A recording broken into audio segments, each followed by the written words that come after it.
The silence of the Gifford Pinchot wilderness is never truly empty, but that morning it held a frequency of pain I had never heard in all my years of trekking. My name is Maya. I'm 36 years old, and alongside my husband Caleb, a 39-year-old master woodworker, we have spent our lives documenting the hidden pulse of these mountains. But nothing in our experience prepared us for the sight that met us near the jagged edge of the high ridge. There was no time for tears or long-winded disbelief. Caleb dropped his gear, his face turning a ghostly shade of pale as he looked into the brush. "Maya, get the camera back, but stay close," he whispered, his voice steady despite the adrenaline. Just 10 feet away, a massive mountain lion, a predator that usually commands the forest with silent authority, was pinned to the frozen earth. A heavy, rusted steel jaw trap had clamped onto its hind leg, the serrated teeth biting deep into muscle and bone. The air was thick with the scent of iron and raw fear. The cougar, whom we would later call Hunter, didn't just snarl. He let out a guttural, soul-shaking roar that vibrated through my very chest. His golden eyes were wide, lashing out with a desperate, frantic energy that promised death to anyone who stepped closer. Caleb didn't flinch. He gripped his heavy timber slick, staring directly into those lethal eyes. "We only have one shot at this," he muttered, stepping into the strike zone. What happened next, and the incredible way this creature chose to respond to our interference, is something that changed the history of this mountain forever. Before we witness this heart-pounding rescue together, I have a small favor to ask. Could you let me know what time it is and which city you're watching from right now? It helps me see just how far Hunter's roar and our story of compassion have traveled across the world. Also, if you believe that every wild heart deserves a second chance, please hit that subscribe button and turn on the bell. You won't want to miss the unbelievable moment. Hunter proved that he never forgot what we did that day. Caleb knelt in the crimson-stained snow, his craftsman's hands trembling not from the cold, but from the sheer weight of the life hanging by a thread before him. The mountain air felt like a razor against my skin as I leaned in my camera lens, capturing the brutal geometry of the device that had shattered the morning's peace. It was a double-spring, professional-grade wolf trap, often nicknamed a shark tooth in the underground markets of the Pacific Northwest, due to the offset serrated jaws that were designed to grip and never let go. The steel was a dull, rusted gray, heavy enough to weigh down a full-grown grizzly, and it had snapped shut with enough force to nearly sever the mountain lion's rear metatarsals. Every time Hunter shifted, the cold metal groaned, its teeth grinding deeper into the mangled tissue, causing fresh, dark fluid to seep into the pristine white powder of the Gifford Pinchot floor. I watched Caleb's eyes trace the mechanics of the springs, his mind working through the tension physics he usually applied to restoring 19th century oak furniture. But here the stakes were flesh and blood. The cougar's breath came in ragged, steaming bursts, his massive head swinging low as he alternated between low vibratory growls and a high-pitched whistling hiss of pure agony. He was a magnificent specimen, his coat a dense tapestry of tawny gold and smoke, but the majesty was currently eclipsed by the raw, primal scent of trauma. Caleb reached for the heavy leather roll he kept strapped to his belt, unfurling a collection of specialized woodworking tools that seemed absurdly small against the industrial malice of the trap. He selected a long-forged steel timber slick and a pair of heavy-duty iron clamps, his knuckles white as he assessed the pressure points. "The tension on these springs is over 400 pounds. Maya," he whispered, the sound barely audible over the wind, whistling through the Douglas firs. I adjusted my grip on the heavy canvas tarp we had used to shield our gear, realizing my job was to act as a barrier between Caleb and the cougar's panicked instinct.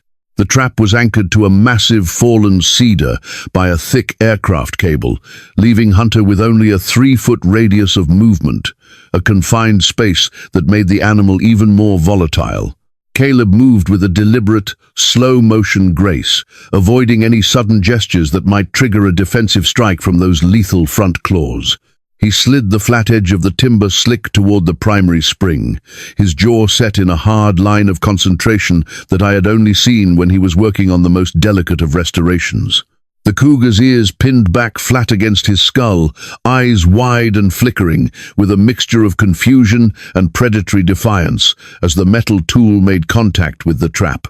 A sharp, metallic clink echoed through the trees, a sound so cold and final that it made my heart skip a beat. Hunter's body tensed, his muscles rippling under the golden fur like a coiled spring, and for a terrifying second, I thought he would lunge directly at Caleb's throat. I held my breath, the camera recording every micro-movement as my husband began to apply leverage, his boots digging deep into the icy crust of the earth to find purchase. The iron clamps were positioned to catch the jaws the moment the springs were depressed, but the rust on the hinge was a dangerous variable that could cause the whole mechanism to shatter or slip. Caleb's breath hitched as he leaned his entire body weight onto the wood-handled tool, groaning under the immense pressure of the steel springs. "Stay steady, big guy," he murmured, the words directed at the cat, a soft, rhythmic cadence designed to anchor the animal's focus. The first spring began to yield, moving a fraction of an inch, with a screeching protest of metal on metal that seemed to pierce the very soul of the forest. Hunter responded with a lunging snap of his jaws, his teeth missing Caleb's forearm. By a mere few inches, the sound of the bite echoing like a gunshot in the frigid air. I didn't move, knowing that any flinch from me would only escalate the tension. The wound was worse than we had initially thought. The serrated edge had notched into the bone, and the risk of a fatal infection was mounting. With every second, the metal remained in contact with the marrow. Caleb shifted his position, sweat, despite the sub-zero temperatures, his focus narrowing down to the singular point where the slick met the spring. He signaled for me to grab the secondary clamp, a heavy piece of hardware that felt freezing through my gloves, and I moved in a synchronized dance we had perfected over years of backcountry exploration. I knelt just behind his shoulder, the heat from his body, a stark contrast to the deathly chill of the trap, and waited for the exact moment to slide the iron teeth into place. The cougar's roaring had subsided into a series of low, rhythmic moans, his strength clearly waning as the shock began to take a firmer hold on his nervous system. This was the most dangerous phase, the quiet before the collapse, where the animal might make one final desperate attempt to free itself through sheer, self-destructive violence.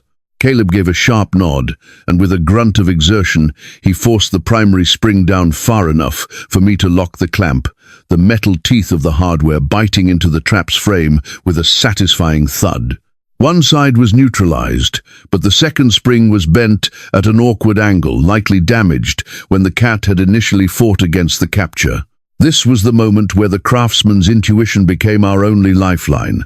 Caleb discarded the slick and reached for a small, high-carbon steel wedge he used for splitting dense mahogany. He tapped it into the hinge gap with the butt of a heavy mallet, the vibrations traveling through the ground and into the soles of my boots. Hunter's head snapped toward the sound, his pupils blown wide, reflecting the grey sky and the silhouettes of two humans who were either his saviors or his final tormentors. The tension in the air was so thick it felt tangible, a physical weight that pressed down on us as the second spring finally gave way under the relentless pressure of the wedge. The jaws of the trap began to widen, the serrated teeth slowly withdrawing from the torn flesh of the mountain lion's leg with a sickening wet sound. Caleb didn't let up, his hands steady as he maintained the gap, waiting for the exact millisecond when the animal realized it was no longer tethered to the earth. The cougar didn't flee immediately. Instead, he looked down at his freed limb, then back at Caleb, a look of profound, bewildered intelligence crossing his face. The blood flow increased as the pressure was released, the snow turning a vivid, horrifying scarlet around our knees, signaling that the rescue was only the beginning of a much longer, more treacherous journey. We had broken the steel, but the sinew was shredded, and the silence that followed the release was heavier than the roar that had preceded it. Caleb slowly backed away, never breaking eye contact with the predator, his tools still gripped firmly in his hands as he retreated toward our gear.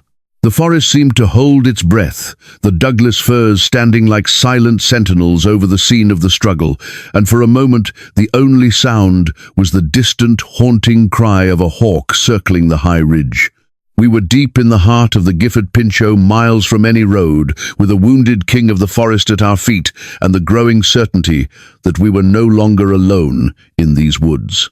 Every click of the metal spring sounded like a heartbeat, and with every inch the trap opened, the line between rescue and catastrophe blurred. The freezing air of the Gifford Pinchot forest was suddenly dominated by a sound that made my skin crawl, a deep, vibrating rumble that started in Hunter's chest and ended in a series of jagged, bone-chilling snarls.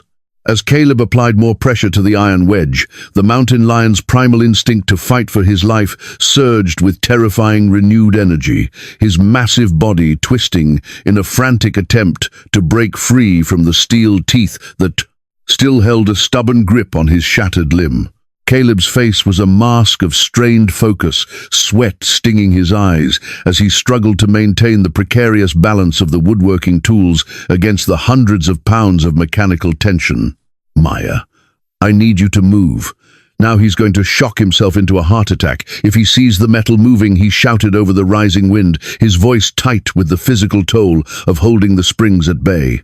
I didn't hesitate, shedding my heavy, waxed canvas field jacket, despite the biting sub-zero temperatures. The sudden cold hitting my thermal layers like a physical blow. My task was a dangerous gamble of trust and timing. I had to approach the predator's head, the very part of him capable of ending a human life in a single snap of his neck muscles. I moved in a low crouch, my boots crunching softly on the blood-dented snow, trying to project a sense of calm that I certainly didn't feel in the center of my racing heart. Hunter's eyes, those golden orbs of wildfire, locked onto mine, his pupils dilating until they were pools of ink, reflecting the desperation of a king who had been brought to his knees by a coward's invention. I held the jacket open like a shield, the scent of cedar and old wood smoke from our cabin still clinging to the fabric, hoping the human scent might provide a moment of sensory confusion for the cat. With a sudden decisive lunge that felt like jumping into a freezing river, I draped the heavy material over Hunter's head, cutting off his visual field and muffling the terrifying bellows of his rage. The immediate change in his body language was startling, the frantic thrashing slowed to a rhythmic, heavy, trembling the darkness of the jacket, acting as a primitive sedative for his overloaded nervous system. I could feel the heat radiating from his skull through the layers of canvas, the sheer power of his breath huffing against my knees in hot, stinking clouds of steam.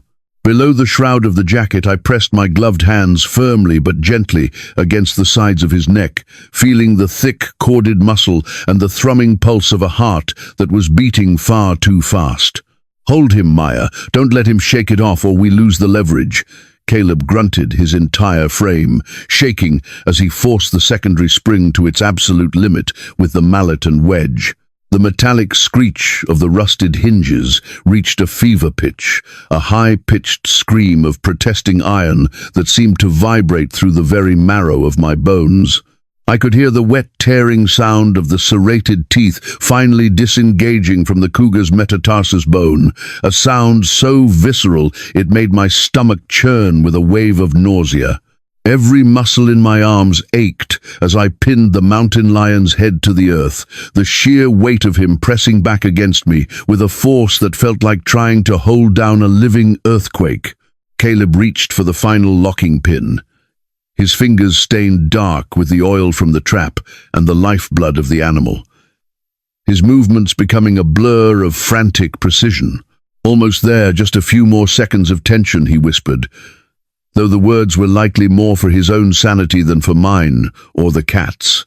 Suddenly, a sound echoed through the clearing that was different from the rest, a sharp, crystalline snap as the damaged second spring finally fractured under the unnatural pressure of the timber slick. The trap didn't just open, It disintegrated the broken pieces of steel, whistling through the air and burying themselves in the nearby trunk of a Douglas fir with a series of dull thuds. The sudden release of tension sent Caleb stumbling backward into the snow, his tools flying from his hands, as the physical anchor that had held Hunter captive for hours vanished in a heartbeat. The mountain lion reacted with a speed that defied the gravity of his injuries. He didn't run. He exploded upward, the heavy canvas jacket flying off his head like a discarded skin. For one heart-stopping second, the world stood still as Hunter, fueled by a final desperate surge of adrenaline and predatory reflex, turned his fury toward the nearest moving object, Caleb. The cougar's front claws were unsheathed, 10 curved daggers of ivory, raking the air as he launched himself toward my husband, his mouth agape in a roar that was no longer a plea for help, but a declaration of war. Caleb had no time to reach for a weapon or even to raise his arms in defense. He lay flat on his back in the powder, staring up at the 300-pound shadow of death as it blotted out the grey winter sky. I screamed his name, but the sound was swallowed by the sheer volume of the predator's rage, the golden fur, a blur of motion as Hunter's weight descended toward Caleb's chest. But just as the cougar's paws made contact with Caleb's heavy winter coat, the physical reality of his mangled rear leg caught up with his ambition. The sudden weight on his shattered limb sent a jolt of agonizing pain through his spine, causing his entire back to arch and his front-heavy momentum to buckle mid-air. Hunter's snarl turned into a sharp, pathetic yelp of agony as his body failed him, his head snapping to the side and his golden eyes rolling back into his skull. The adrenaline that had sustained him through the rescue evaporated instantly, replaced by the crushing weight of systemic shock and massive blood loss. He didn't finish the strike. Instead, he collapsed in a heap of fur and muscle directly on top of Caleb's legs, his breathing coming in shallow, wet rattles that signaled the onset of a coma. The silence that rushed back into the clearing was deafening, broken only by the sound of Caleb's ragged gasps for air as he lay pinned under the unconscious predator. I ran to him, falling to my knees in the snow and frantically checking for puncture wounds or claw marks, my hands shaking so violently I could barely feel his pulse. "I'm okay, Maya." He didn't get through the layers. Caleb managed to choke out his chest, heaving as he stared at the mountain lion's limp body resting across his shins. We lay there for a moment, two humans and a broken king, the heat of our shared struggle melting the ice beneath us as the reality of what we had just done began to sink in. We had broken the trap, and in doing so, we had nearly been broken ourselves, leaving us in a race against the setting sun to save a life that had just tried to take our own. Caleb reached out a shaking hand and touched the soft white fur of Hunter's belly, feeling the faint erratic thumping of a heart that was slowly fading away. The majesty of the animal was gone, replaced by a vulnerability that was almost unbearable, to witness his massive paws tucked awkwardly against his chest like a kitten's. The forest felt unnervingly small in that moment, the towering pines closing in around us as the shadows began to stretch and deepen into the purple hues of late afternoon. We had won the first battle against the steel, but the war for Hunter's survival was shifting into a much darker, more uncertain phase where our woodworking tools and canvas jackets would no longer be enough. The scent of pine and iron lingered in the air, a reminder of the price of compassion in a wilderness that rarely offered second chances to the fallen. Caleb finally pushed himself upright, gently sliding his legs out from under the cat's heavy weight, his eyes already searching the horizon for the fastest route back to the Suung Mok. There was no victory in his expression, only a grim, exhausted determination to finish the work we had started before the Gifford Pinchot claimed its prize. We were no longer just observers or photographers. We were the only thing standing between the mountain's greatest predator and an anonymous grave in the snow. We weren't just fighting time anymore. We were being watched by the very shadows that had set this cruel machinery in motion. The weight of the unconscious cougar in the heavy-duty rescue sled felt like a physical manifestation of the mountain's own grief as we hauled him toward the tree line of the Gifford Pinchot. Caleb's breathing was a rhythmic, strained rasp against the rising howl of the wind, his shoulders hunched as he gripped the lead ropes with a white-knuckled intensity that spoke of pure, unadulterated desperation. The forest, which had always been our sanctuary, now felt claustrophobic, every swaying Douglas fir branch mimicking the movement of a hidden predator or a man with a rifle. About halfway to the hidden trailhead, a glint of unnatural light caught my eye, a flash of glass or polished metal from a distant ridge that didn't belong to the natural world of ice and wood. I kept my camera tucked under my coat, but my eyes remained locked on the perimeter, sensing the shift in the atmosphere from a rescue mission to a hunt where we were the unexpected prey.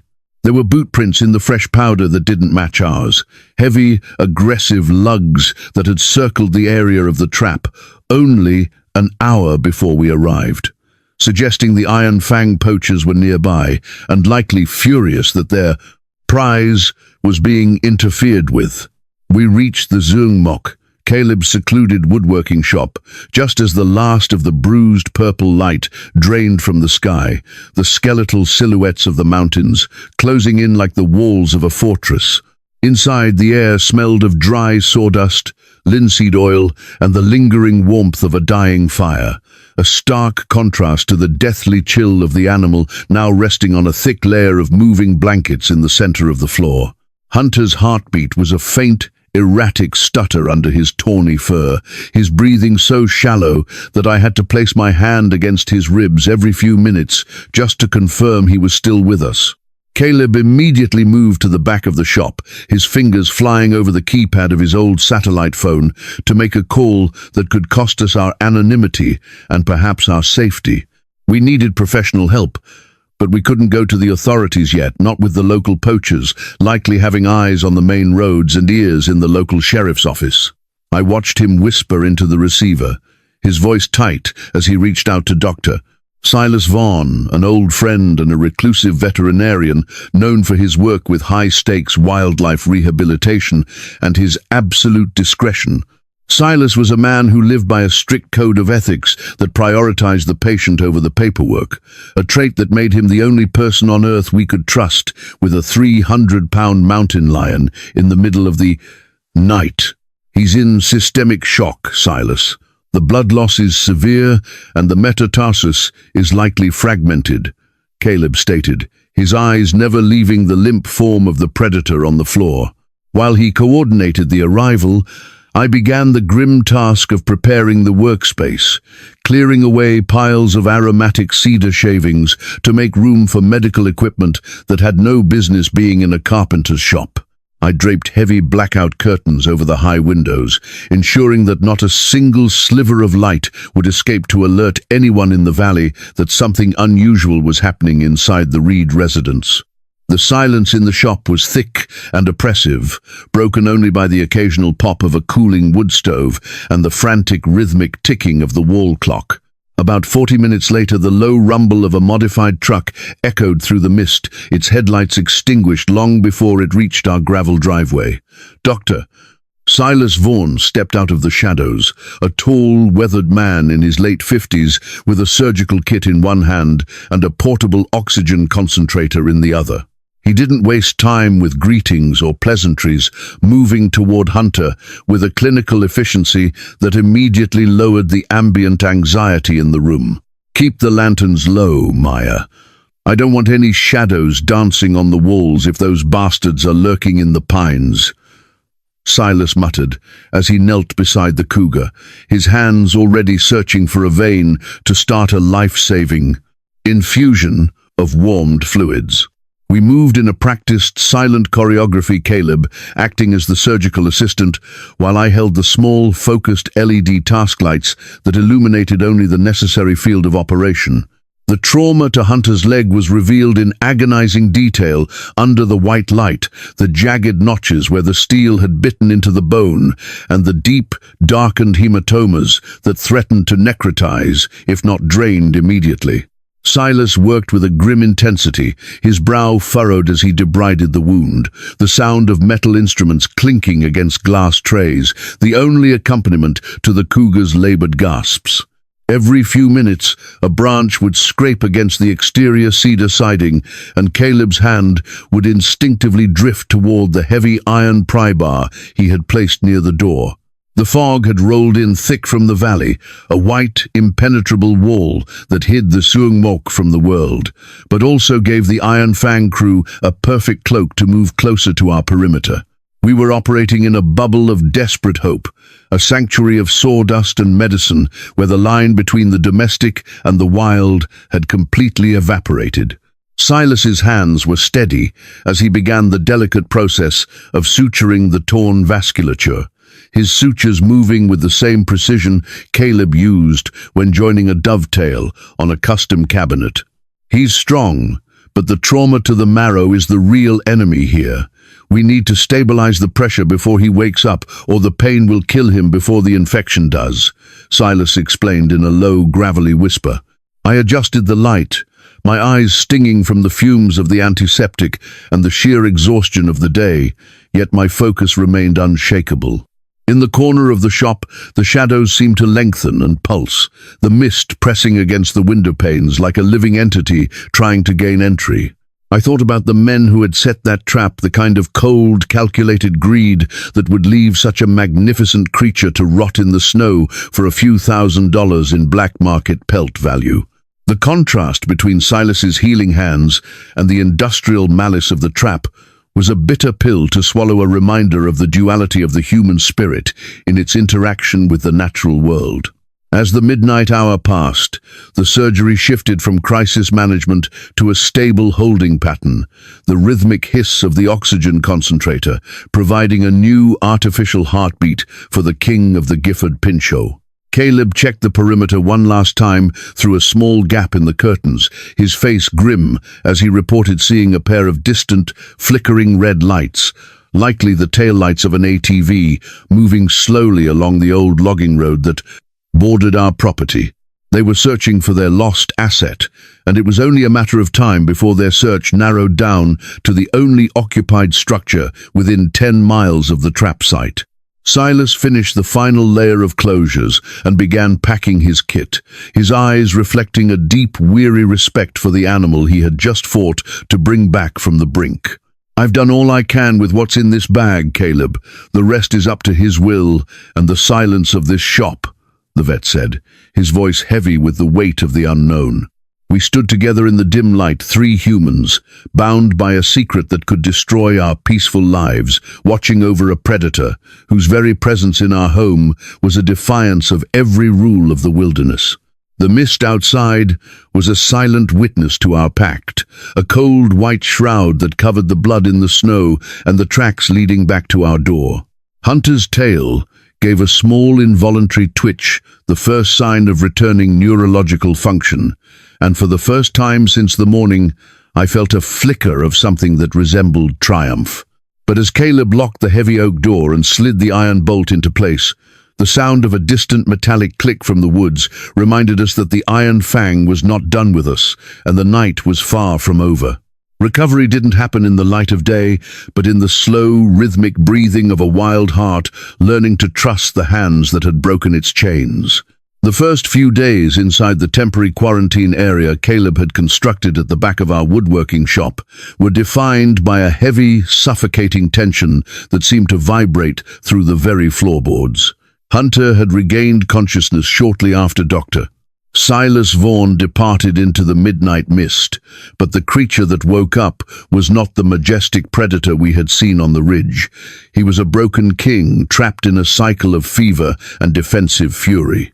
The scent of pine and antiseptic filled the small reinforced enclosure, a space Caleb had built using heavy oak timber and thick steel mesh, usually reserved for livestock pens, ensuring the cat had security without feeling entirely indomed.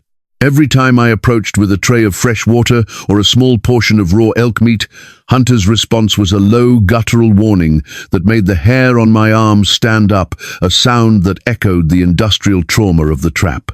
He refused to eat, his massive head resting on his front paws as he stared at the wall with golden eyes that had grown dull and clouded with pain. We knew that if he didn't take nourishment soon, his system would succumb to the infection or the sheer exhaustion of his own resistance. Caleb stayed busy in the main part of the shop, the rhythmic sound of his hand, plain shaving thin curls of maple, providing a steady domestic heartbeat that helped ground my own frazzled nerves. I spent hours sitting on the cold concrete floor just outside the mesh, far enough away to avoid a strike, but close enough for him to hear the steady, low cadence of my voice as I read aloud from my field journals. I didn't talk about the rescue or the Iron Fang poachers. I talked about the changing seasons in the Gifford Pinchot, the way the cedar waxwings gathered in the spring, and the smell of the first rain on the dusty forest floor. I wanted him to associate my scent and my voice with the world he had lost, a world we were trying to give back to him, one agonizing hour at a time. On the third day, the fever finally broke, leaving Hunter visibly depleted, but more alert, his gaze no longer darting frantically around the shadows of the rafters. He began to watch me with a quiet, analytical intensity, his ears swiveling toward the sound of my name whenever Caleb called out from the workbench. Trust in the wilderness is a currency that cannot be forced. It is earned in the silence between breaths and the refusal to flinch when the shadows grow long. I noticed a small, inflamed area around the edge of his surgical bandage where a tuft of golden fur had become matted with dried fluid. A minor irritation that could lead to a major setback if he started to chew at the stitches. Caleb watched from the doorway, his eyes reflecting the silent question of whether we were pushing our luck by attempting a closer interaction without the safety of a sedative. I knew we couldn't keep him drugged forever. The healing process required him to be conscious and willing to cooperate with his own recovery. I moved closer to the mesh, my movements slow and deliberate, like a cloud passing over a mountain peak, and reached for a long, sterilized wooden dowel. Caleb had polished until it was as smooth as glass. I used the tool to gently slide the bowl of fresh water closer to his chin, and for the first time, he didn't hiss. He merely closed his eyes and let out a long, weary sigh that smelled of damp earth and wild musk. It was a minuscule victory, but in the world of high-stakes wildlife rehabilitation, these small shifts in energy are the foundation of everything.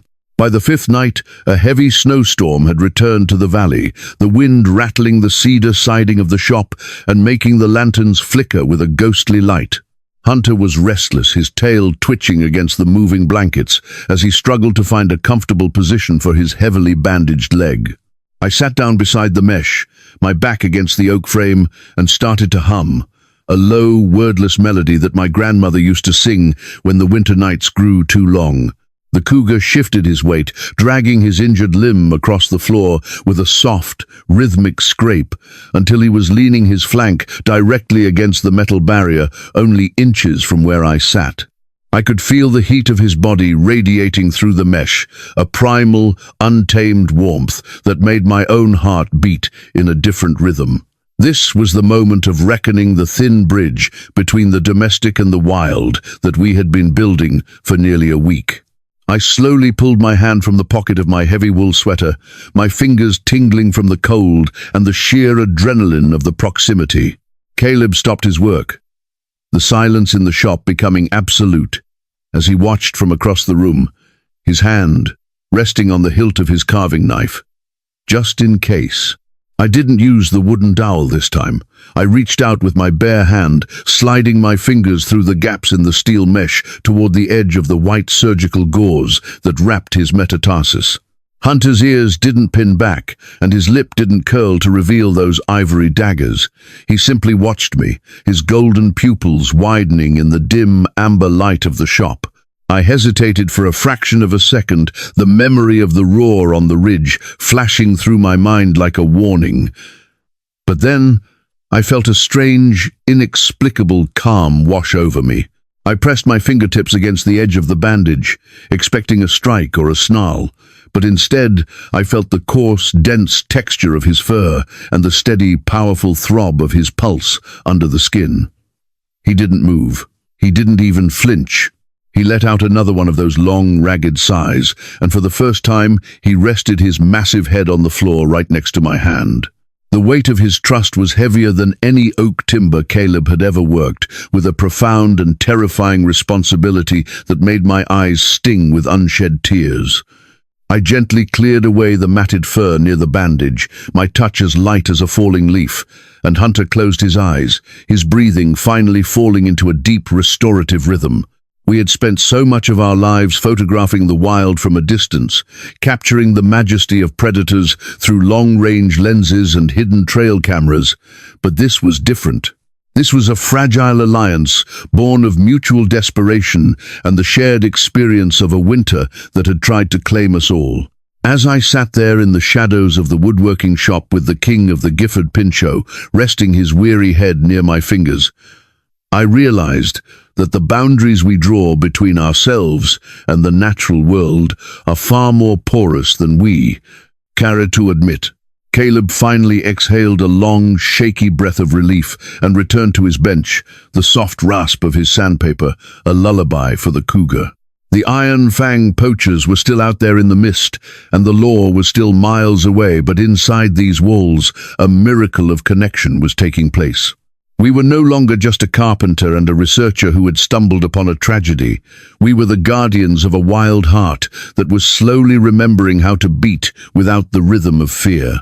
The night outside continued to howl, but the silence inside the shop was sacred, a space where a mountain lion and a woman had found a common language in the dark. Hunter's tail gave one last contented flick before he drifted into a true healing sleep, and I knew that the next phase of our journey would require a strength we hadn't even discovered yet. The Gifford Pinchot had many secrets, but the trust of a mountain lion was the most precious of them all, a gift that came with a price we were more than willing to pay. The heavy boots of the Iron Fang poachers didn't belong in our sanctuary, and their arrival brought a storm that no cabin walls could withstand. The fragile peace we had cultivated inside the woodworking shop was shattered late on a Tuesday evening, just as a dense, freezing fog began to swallow the towering pines of the Gifford Pinchot. I was checking the hydration levels in Hunter's enclosure when the distinct metallic crunch of gravel under heavy tires echoed through the mist, followed by the aggressive slamming of truck doors. Caleb immediately stood up from his workbench, his hand closing around a heavy iron pry bar as he signaled for me to stay back near the shadows of the lumber racks. 3 men emerged from the white haze, their faces obscured by grease-stained caps and hunting camouflage, looking less like outdoorsmen and more like industrial scavengers. The leader, a man with a jagged scar across his chin and eyes as cold as a frozen creek, stepped onto our porch without an invitation, his presence an oily stain on the crisp mountain air. They didn't come with a warrant or a badge. They came with the swagger of men who believed that anything with a pelt in these woods belonged to them by right of greed. Before the tension could boil over into physical violence, a secondary vehicle with a flashing amber light pulled into the clearing, a dusty government SUV, driven by Agent Brooks of the Washington Department of Fish and Wildlife. I felt a momentary surge of relief, but it was quickly tempered by the grim set of the officer's jaw as he stepped out his hand, resting cautiously on his utility belt. Agent Brooks was a man of the law, a seasoned veteran of the Cascades who knew the Iron Fang crew by name, but he was also bound by the rigid constraints of probable cause and evidence. Caleb Meyer, I received a report of an illegal trap being interfered with on the high ridge, and these gentlemen claim you've taken their property, Brooks stated, his voice a flat, professional monotone that tried to mask the obvious distaste he felt for the poachers. The leader of the crew stepped forward, his voice a raspy growl that smelled of cheap tobacco and stale coffee. That mountain lion is worth $15,000 on the black market, and we tracked its blood trail straight to this Suong Mok, he spat, pointing a gloved finger at the heavy oak doors. Caleb didn't move an inch, his frame blocking the entrance with the immovable solidity of the ancient cedars he spent his life carving. There's nothing in here but sawdust and furniture. Brooks and I don't appreciate trespassers on my land badge, or no badge. Caleb countered, his tone as sharp as a newly honed chisel. The poachers laughed, a dry, mocking sound that made my skin crawl, and for a second I could see the frustration boiling in Agent Brooks's eyes. He knew these men were criminals. He knew the shark-tooth traps they used were a moral abomination, but without seeing the animal inside our shop, his hands were legally tied. Unless I see proof of a crime, or the animal itself, I can't let them search your home, Caleb, but I also can't force them to leave the public access road bordering your property. Brooks explained the legal stalemate hanging over us. Like a guillotine, the poachers began to fan out, peering through the gaps in the timber siding and trying to catch a glimpse of what lay behind the blackout curtains I had installed days ago. They were looking for their trophy, their merchandise, oblivious to the fact that the creature inside was a living, breathing soul that had only just begun to heal. I moved deeper into the back of the shop, my heart drumming against my ribs as I looked through the mesh at Hunter. He was awake, his golden eyes fixed on the door, his nostrils flaring as he caught the scent of the men who had left him to die in the snow. I could see the hackles rising along his spine, the tawny fur bristling as he recognized the predatory vibration of the very men who had set the iron chains around his leg. The tension in the shop was so thick it felt like it could ignite a powder keg of resentment and fear, waiting for a single spark to explode. The leader of the Iron Fang pounded his fist against the cedar wall, the vibration rattling the jars of wood glue on Caleb's shelf. We know he's in there. We can smell the antiseptic and the blood. The man roared, his desperation for the payday outweighing any fear of the law. He reached for the handle of the door, his fingers brushing the iron bolt, and for a terrifying heartbeat, I thought Caleb would have to use the pry bar to defend our home. But then the forest went silent. Even the wind seemed to hold its breath as a sound emerged from the darkness of the quarantine pen that didn't sound like a wounded animal. It was a sound of pure, unbridled power, a guttural, earth-shaking roar that started in the deepest pits of Hunter's lungs and tore through the air with the force of a landslide. It wasn't the scream of a trapped beast. It was the thunder of a king reclaiming his throne.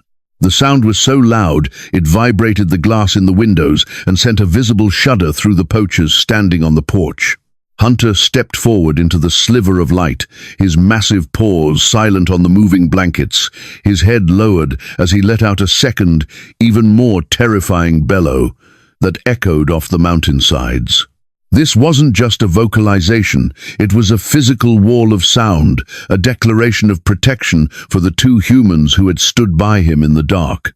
I saw the poachers' faces turn a sickly shade of grey, the arrogance and greed evaporating instantly as they stared at the shadow behind the mesh. They realized in that moment that they weren't dealing with a pelt or a carcass. They were dealing with a force of nature that was very much alive and possessed a memory for those who had caused it pain. The leader stumbled back, his boots slipping on the icy porch, his eyes wide with a primal terror that no rifle could soothe. "That's no ordinary cat," one of the other men whispered, his voice shaking as he retreated toward their truck. Hunter continued to growl, a low, vibratory frequency that seemed to hum in the very bones of everyone present, a constant reminder of the lethal potential held within those tawny muscles. Agent Brooks didn't hide his small, triumphant smirk as he watched the Iron Fang crew scramble into their vehicle, their tires spinning wildly in the gravel as they fled the clearing in a cloud of exhaust and fear. They were gone, driven away not by a badge or a threat, but by the sheer, terrifying authority of the mountain itself. Brooks tipped his hat to Caleb, a silent acknowledgement of the secret we were keeping, before climbing back into his SUV to follow the poachers, ensuring they didn't circle back under the cover of night. The clearing returned to a state of heavy, expectant silence, the mist swirling around the Suung Mok as the red taillights of the special agent disappeared into the pines. Inside, Caleb let out a long, ragged breath, and dropped the pry bar, his hands shaking as the adrenaline finally began to recede. I walked over to the enclosure, my legs feeling like lead, and looked at Hunter. He was still standing, his eyes fixed on the door where the intruders had been, his breathing heavy but rhythmic.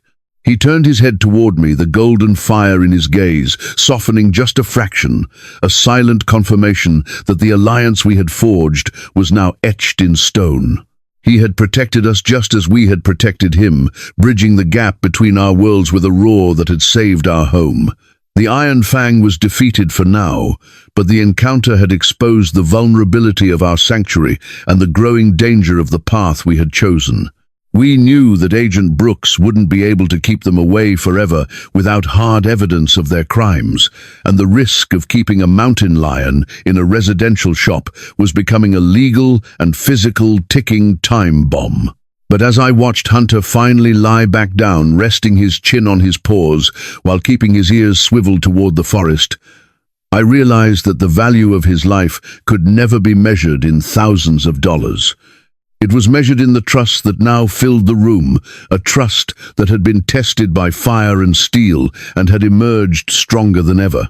The Gifford Pinchot was still a dangerous place filled with shadows and men with cold hearts, but inside this shop, the king was beginning to find his strength again. Caleb walked over and rested his hand on my shoulder, both of us, staring at the magnificent predator we had saved from an anonymous death. The night was cold, and the battle was far from over, but for the first time since the ridge, the silence didn't feel like a threat, it felt like a victory. When we opened the transport crate at the edge of the high ridge, we expected a sprint for freedom, but Hunter had a different destination in mind. The morning air was a fragile crystal of silence, the sunlight bleeding across the snow-capped peaks of the Gifford Pinchot in shades of pale amber and bruised gold. Caleb stood by the latch of the reinforced oak crate he had spent all night, preparing his breath blooming in white clouds as he looked at the king we were about to return to the wild. The weeks of isolation in the Seung Mok had transformed the mountain lion. His limp was gone, replaced by a fluid, coiled power that seemed to vibrate even in the stillness of his confinement. I held my camera steady, but my focus wasn't on the lens. It was on the profound shift in the atmosphere as the iron bolt slid back with a soft, final click. We expected the tawny blur of fur to vanish into the Douglas firs without a backward glance, a primal return to the anonymity of the forest. Yet, as the heavy door swung open, Hunter stepped out with a deliberate, haunting slowness. He didn't run. He turned his massive head, his golden eyes locking onto mine, and then Caleb's, with a gaze that felt less like an animal's instinct and more like an invitation. He let out a soft, chirruping call, a sound mountain lions usually reserve for their young, and began to walk toward a narrow, treacherous path that wound upward toward the jagged basalt cliffs of the north face. Caleb looked at me, a mixture of confusion and a craftsman's curiosity etched into his features, and without a word, we began to follow the predator we had saved into the darkening shadows of the high timber. The ascent was brutal, the thin air burning in my lungs as we scrambled over fallen cedars and ancient granite boulders. Yet Hunter remained consistently 20 yards ahead, pausing every few minutes to ensure we were still on his trail. He wasn't leading us back to his hunting grounds. He was leading us toward something the mountain had been trying to hide from the sun for a very long time. As we crested a hidden plateau, shrouded in a permanent veil of mist, the scent of the forest changed from pine and ozone to something metallic, oily, and deeply wrong. Hunter stopped at the mouth of a natural limestone cavern, his tail twitching with a sharp, rhythmic aggression as he let out a low, warning growl directed at the darkness within. I felt a chill that had nothing to do with the winter wind as Caleb pulled a high-powered tactical flashlight from his pack, the beam cutting through the gloom of the cave to reveal a sight that made my blood turn to ice. This wasn't a den for a mountain lion. It was a logistics hub for a criminal enterprise, a hidden warehouse of industrial cruelty. Stacked against the damp stone walls were dozens of the same shark-tooth steel traps that had nearly claimed Hunter's life, their rusted jaws gaping like skeletal remains. There were crates of illegal high-caliber ammunition, rolls of aircraft cable, and most chillingly, a stack of dried pelts, wolves, bobcats, and even younger cougars, each one representing a life snuffed out for the sake of a black market payday. This was the Iron Fang sanctuary, a place where they processed their stolen trophies, far from the prying eyes of the law or the regular forest patrols. I realized then that Hunter hadn't just been a victim. He had been a silent witness, and he had brought us here to finish the battle we had started in the Zuang Mok. Caleb's hands were shaking as he moved the light over a ledger, sitting on a makeshift table, a record of names, dates, and transactions that connected the local poachers to a larger international smuggling ring. Maya, this is the evidence Brooks needs to shut them down for good. It's not just a few traps, it's an entire operation, he whispered, the gravity of the find settling over us like a physical weight. We weren't just looking at the tools of a trade. We were looking at the fingerprints of a syndicate that had been systematic in its destruction of the Gifford Pinchot's soul. I reached for my satellite phone, the signal weak but present, and sent an emergency burst of GPS coordinates directly to Agent Brooks. The wait for the law to arrive felt like an eternity. The silence of the cave filled with the ghostly echoes of the lives lost within its walls, while Hunter stood sentinel at the entrance, his golden eyes fixed on the trail we had just climbed. He was no longer a patient or a predator. He was the prosecutor of the mountain, a living testimony to the resilience of the wild. About 40 minutes later, the rhythmic thrum of a helicopter began to vibrate through the cavern floor, followed by the distant sharp calls of a tactical unit moving through the brush.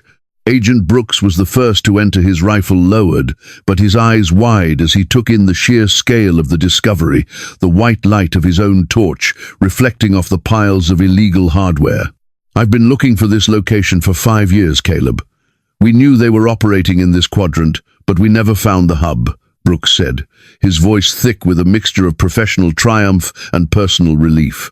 He walked over to the ledger, his fingers tracing the names we had seen, confirming that the Iron Fang leadership was finally within his reach.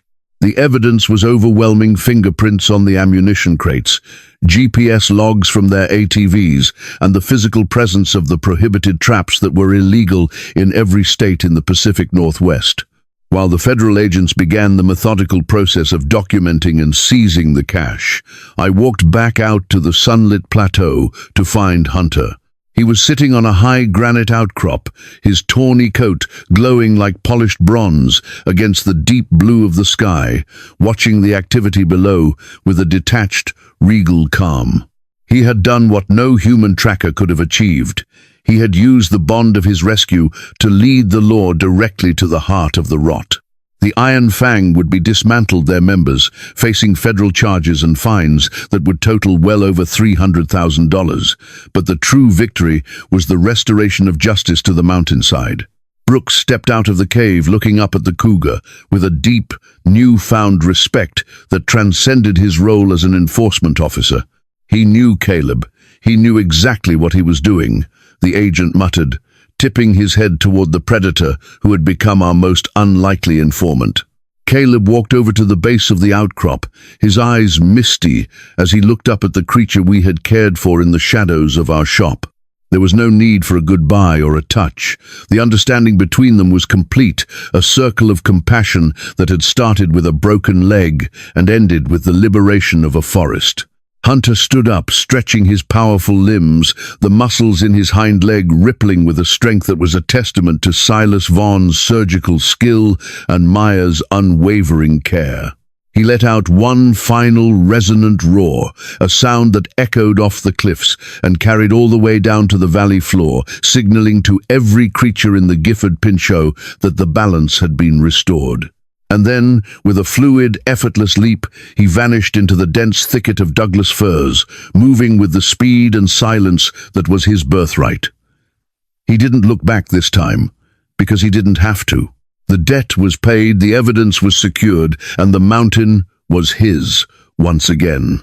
We stood there for a long time, listening to the fading sound of the helicopter and the wind whispering through the pines, the reality of the disbelief return finally sinking into our weary bones. We had set out to save one life, but through the mysterious intelligence of the wild, we had saved the entire ridge.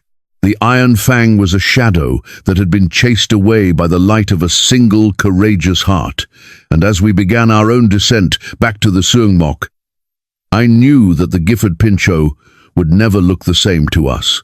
Every trail, every shadow, and every golden flash in the corner of our eyes would be a reminder of the king who led us to the truth. The story of Hunter wouldn't just be an entry in my field journals. It would be the legacy of our lives, a reminder that when you reach out to the wild with mercy, the wild might just reach back with a miracle. As the sun began to dip behind the western peaks, casting long violet shadows across the plateau, Caleb reached out and took my hand, his grip firm and grounding. We were exhausted, our clothes stained with the dust of the cave and the sweat of the climb, but our hearts were lighter than they had been in weeks. The mountain had spoken, the king had returned to his throne, and the silence of the Gifford Pinchot was finally truly a gift of peace. Looking out over the Cascades now, the wind feels different, carrying a reminder that the wild never forgets a hand extended in mercy. The long shadows of the Douglas firs stretch across the clearing of our Suangmok, where the scent of cedar shavings still lingers like a quiet prayer for the life we fought so hard to anchor. Months have passed since the echoes of the helicopter faded into the high ridges of the Gifford Pinchot, yet the impact of that winter remains etched into the very soil of our lives. The legal aftermath of our encounter was swift and uncompromising, a hammer of justice falling upon those who treated the mountain as a private harvest for their greed. Agent Brooks and his federal team spent weeks dismantling the intricate web of the Iron Fang poachers, using the evidence Hunter led us to, with a precision that left the criminal organization with no room for escape. The leader with the scarred chin and his accomplices were eventually handed significant prison sentences for their systematic violation of federal wildlife protection laws and illegal trafficking of protected species. Beyond the loss of their freedom, the court imposed a staggering financial penalty of $60,000, a sum that was redirected toward the local habitat restoration and the funding of anti-poaching units across the Pacific Northwest. While the money and the prison cells provided a sense of societal closure, the true victory didn't happen in a courtroom. It lived in the silence of the high plateau and the absence of the rusted steel teeth that once haunted the underbrush. Caleb returned to his woodworking with a renewed sense of purpose, his hands now carving intricate patterns of cougars and hawks into the oak furniture he restores, as if trying to preserve the memory of the king in every grain of wood. I often find him standing by the back door in the twilight, his gaze fixed on the north face, looking for a flash of tawny fur that we both know we may never see again. The bond we forged with Hunter was never meant to be a permanent possession. It was a temporary bridge across a divide that humans have spent centuries trying to widen. We learned that the wilderness doesn't ask for our dominance, only our presence and our willingness to listen to the frequencies of pain and gratitude that exist beyond our own vocabulary. Compassion, in its purest form, is not a one-way street. It is a resonance that changes both the savior and the saved. A transformation that left me seeing the forest not as a collection of resources, but as a living, breathing cathedral. I realize now that when Maya and Caleb stepped into that crimson-stained snow, we weren't just saving a mountain lion, we were reclaiming a piece of our own humanity that the modern world so often tries to strip away. There is a profound, terrifying beauty in the trust of a creature that has every reason to fear us, a trust that acts as a mirror to our own capacity for kindness in a landscape defined by survival. The Gifford Pinchot remains an untamed expanse of ice and ancient timber, a place where the lore of the predator and the prey continues its eternal dance. But the shadow of the Iron Fang no longer looms over the ridges. We have seen how a single act of mercy can ripple through an entire ecosystem, starting with a broken leg and ending with the liberation of 1,000 hidden trails. This experience taught us that the wild is not something to be managed or conquered. It is a sacred trust that we carry in our hearts, a legacy of stewardship that we must pass down to those who will walk these paths after us. The mountain remembers the hand that broke the chains, and in return it gave us back a sense of wonder that had been dulled by the cynicism of everyday life. As the first stars begin to pierce the velvet canopy above the Cascades, I feel a strange sense of peace in the knowledge that Hunter is out there somewhere. His golden eyes watching the same moon, his lungs breathing the same crisp, pine-scented air. He is the ghost of the ridge, the silent guardian of the secrets we helped him protect, and the living embodiment of the resilience that defines the heart of the wild. Our story is just one small thread in the vast, complex tapestry of the Cascades, but it is a thread woven with the golden fur of a king and the iron will of two humans who refuse to look away. Protecting these creatures is not merely a matter of law or ecology, it is an act of love for the world that sustains us, a recognition that our survival is inextricably linked to the survival of the mountain lion and the hawk. Every time a trap is dismantled, and every time a forest is left to grow in its own chaotic majesty, we are honoring the legacy of the wild heart that chose to trust us in the dark. The night is cold and the winter will return as it always does, but the fire in our shop and the memory of that roar will keep the chill at bay for a lifetime. We are the witnesses of the Gifford Pinchot, the keepers of a story that began with a cry in the mist and ended with a miracle of connection that transcends the boundaries of species. If we can find the courage to extend our hands in mercy to the most powerful of predators, perhaps we can find the courage to save the rest of this beautiful, fragile planet before the silence becomes permanent. Caleb reaches out and dims the lantern, the soft amber glow fading into the natural indigo of the forest night, and for a moment everything is still. The wilderness holds its breath not in fear, but in a shared moment of rest, a testament to the peace we found when we dared to bridge the gap. The wind whispers through the Douglas firs, a soft, rhythmic sound that carries the legacy of Hunter across the valleys and over the peaks, a song of survival that will never truly end. We are home, and so is the king, and the mountain is finally at rest.